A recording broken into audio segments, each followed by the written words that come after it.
If your lawnmower does not start, there's a very good chance that it needs to have its carburetor cleaned. There are other things that can make a lawnmower not start, but this happens so often that when I work on a mower that won't start, a lot of times I just go straight for the carburetor and clean it. It will become the cause of a no start issue later.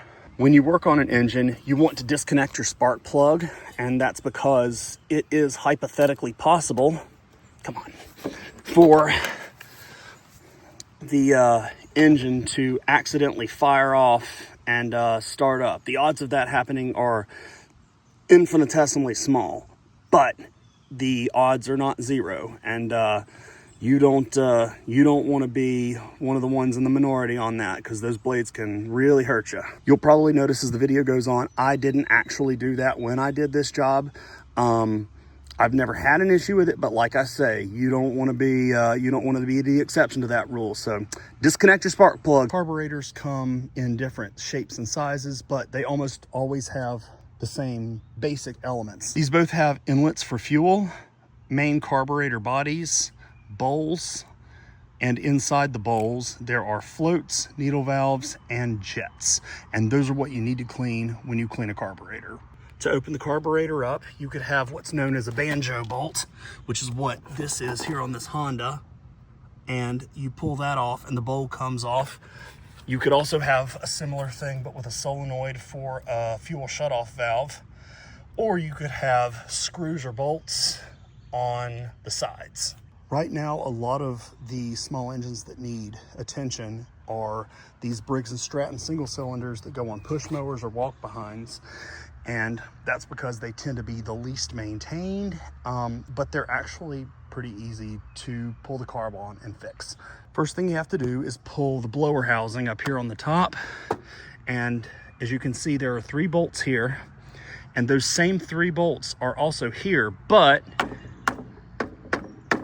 they're hidden by this plastic cover. I'm going to use a plastic pry tool to pull back on this a little bit, hopefully get the cover up. A screwdriver. Be very careful because this is all plastic. Now, to be clear, on this model here, this plastic cover that covers the bolts is not important.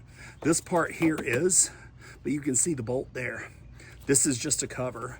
I still want to be careful not to break it because I don't like to break things, but this part here is not important.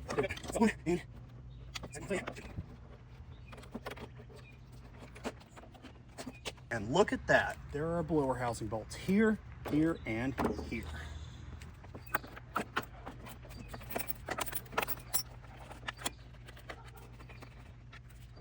Right there is our carburetor.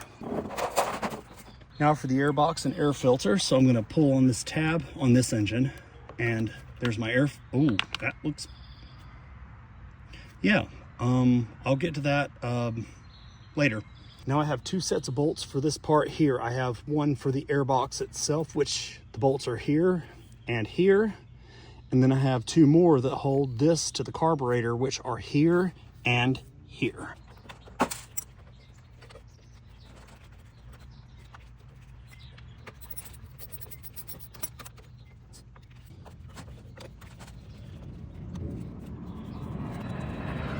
Now for the air box to come off, and there will be a little breather tube hose on the back of it. Just pull it right off. There's no clamp or anything. And there's our carburetor right there. We will need to pull the clamp and the fuel line off of it.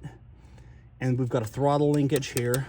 Some of them have an auto choke that have a thing over here that goes over to another butterfly like that, but right here, this doesn't have that. I'm going to start by clamping my fuel line here. Now you need to be careful doing this. Don't clamp it too hard. You can damage the fuel line. If this is old, if it feels hard, you should be able to squeeze. I mean, you got to squeeze pretty hard, but you should be able to squeeze it and feel it go in. If it's hard, like if it feels like trying to squeeze a rock, it needs to be replaced.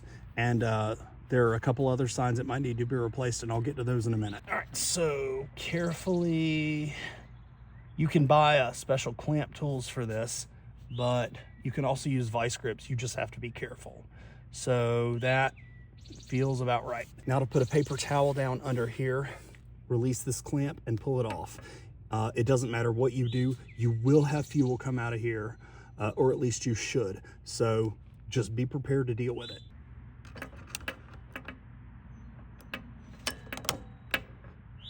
There goes my clamp. And I'm gonna give this a little gentle twist, just in case it's frozen up. Don't squeeze too hard, but that should come off pretty easily now. Got a drain pan ready here, paper towel under here. And so now what I'm gonna do on this particular carburetor is, with the air box out of the way, you should be able to just pull it off. There it comes. Now I'm gonna wiggle my fuel line off carefully.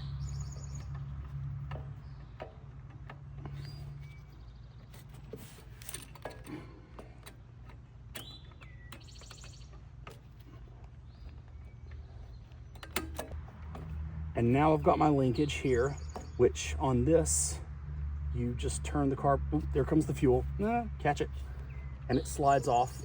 There we go. Now on this one, you've got a clip here that goes on the carburetor that holds the O-ring in. Let me get that. And then I've got my O-ring here. They fell out when I pulled this off, but both of those will be important.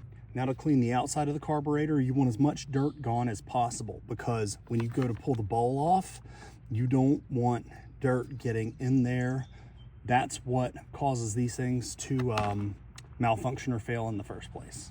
You could use carbon choke cleaner, or you could just use simple brake cleaner.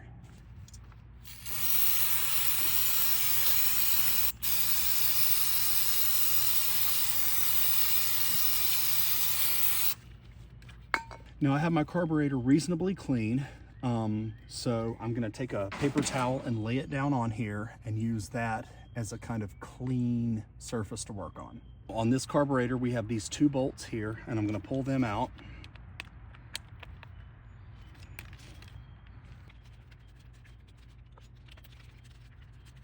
To crack the bowl open, I'm gonna use a big screwdriver. You gotta be careful, this is plastic. I'm gonna crack this up very carefully, and same over here. And I've got a little gap there. I can put, oh, there it goes.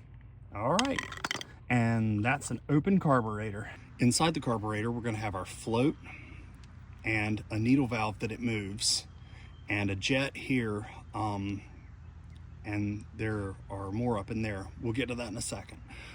First thing I'm gonna do is pull this pin, and that's pretty much standard on any carburetor, metal or plastic.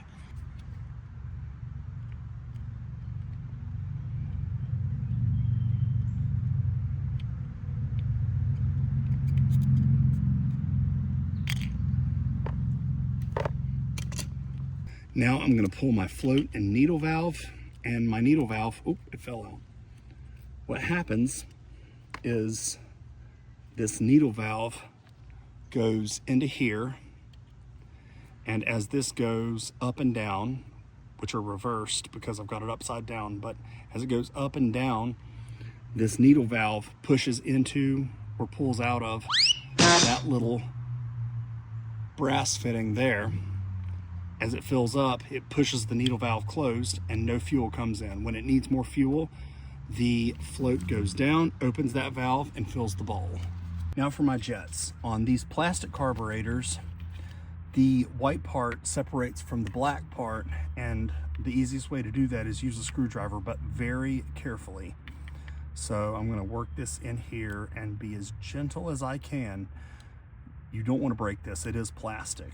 So I'm gonna twist, oh, there it goes. And there we are. We have our jets. On a plastic carburetor, you can twist them and pull them apart. Be very careful.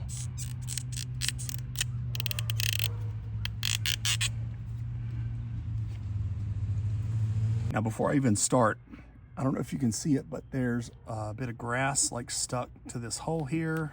There it goes. A little bit of grass here. So it's amazing how much dirt and stuff can get into these things, even if you're careful. So I'm gonna, oh, and we've also got this brass fitting here, and there should be a little hole in it.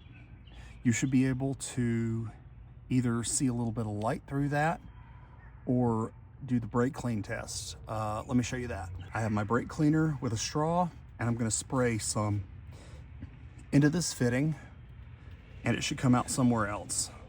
So, you see how it came out there? That's good.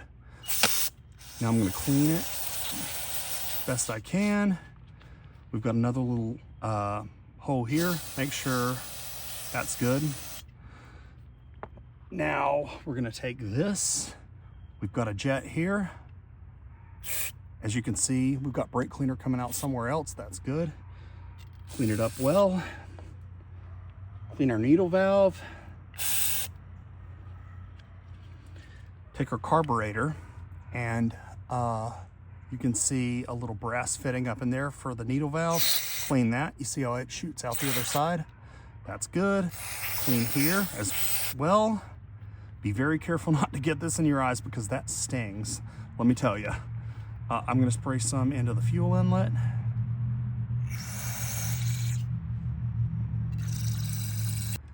And at the very top, we've got a place for a jet there and a jet there. And if you look in here, we've got a hole here. Spray some brake cleaner in there. Okay, we're all clear. A little bit on our float and our bowl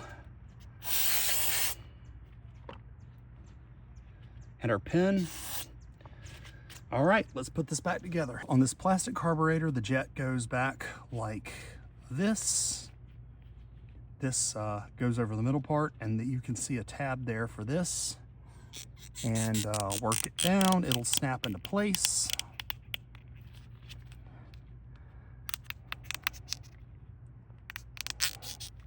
There it goes. Now to put the jets back in the carburetor. These only go one way, so if you put it in here and it doesn't want to go down like that, it just sits there, it's wrong. Turn it around, and there it is. You just push it down till it clicks. Now for the float and needle valve. I'm going to take my float here, and there's a place for the needle valve here to slot into it. That part there goes into the float, and it should hold on like that. If you turn the float the wrong way, the needle valve will fall out. But you should be able to put it in and hold it upside down, and the all right, let's try that again. So you should be able to take the needle valve, slot it in where it doesn't want to let go, turn the float upside down, and the needle valve will hang on like that. Then you can put it back into the carburetor. Now on a metal carburetor like this, you have to slot the float and the needle valve in and then put the pin in here.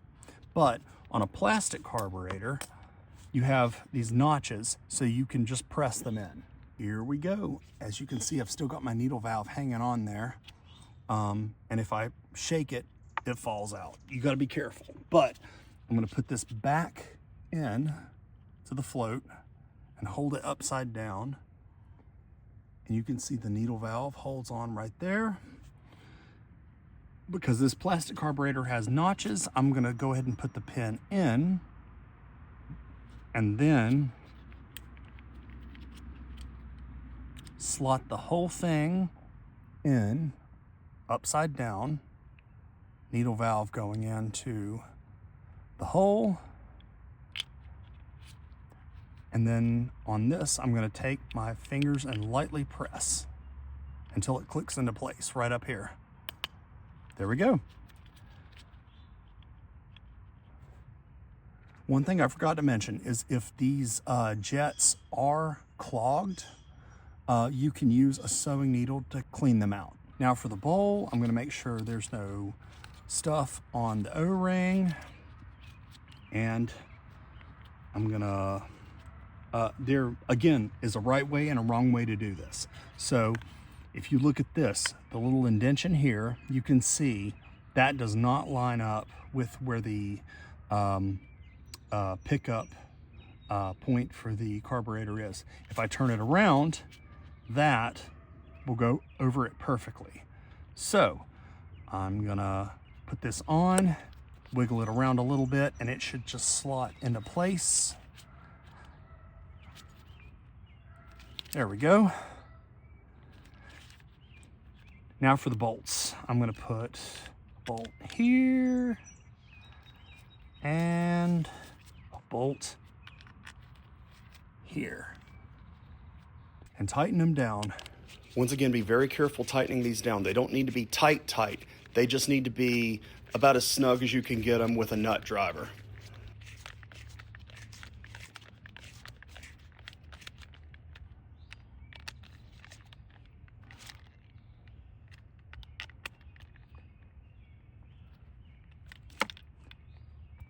Now to clean the outside of the intake.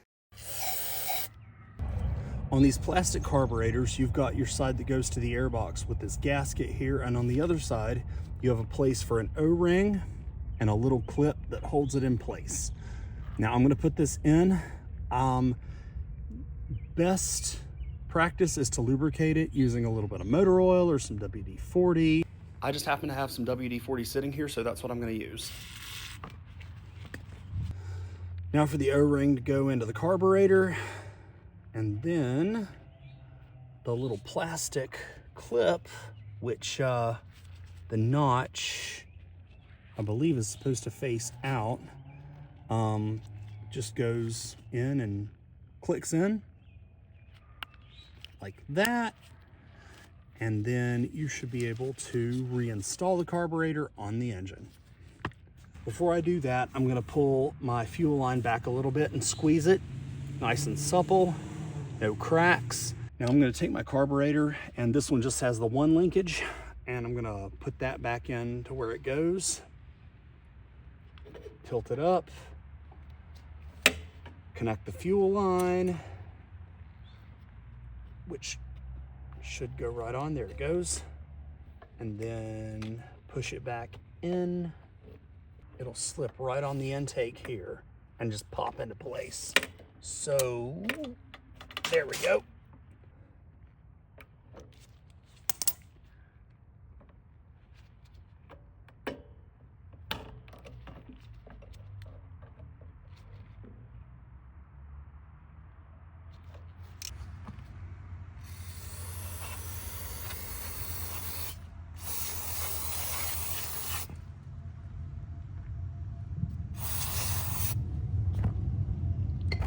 To put the airbox back on, your gasket has to be here, and this breather will go onto this part here.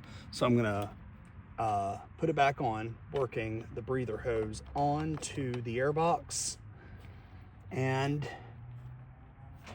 there we go. I'm gonna start all my bolts in here. I'm gonna start with the ones for the airbox and the ones for the carburetor, and then I'll tighten them all down once they're all in.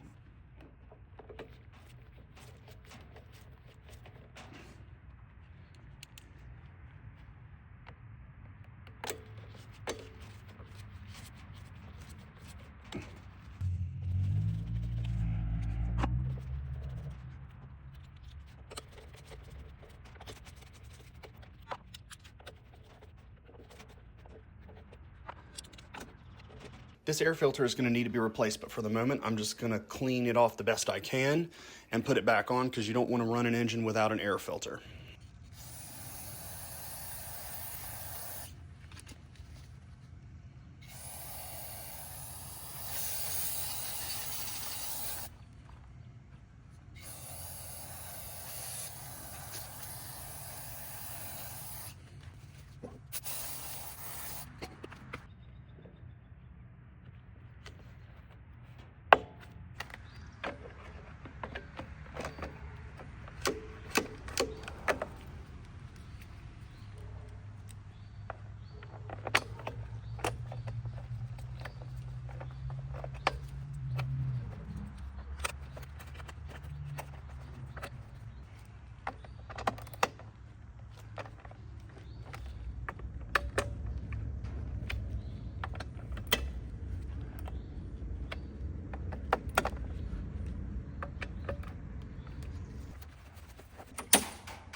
Now I'm going to reconnect the spark plug. You'll hear it click like that.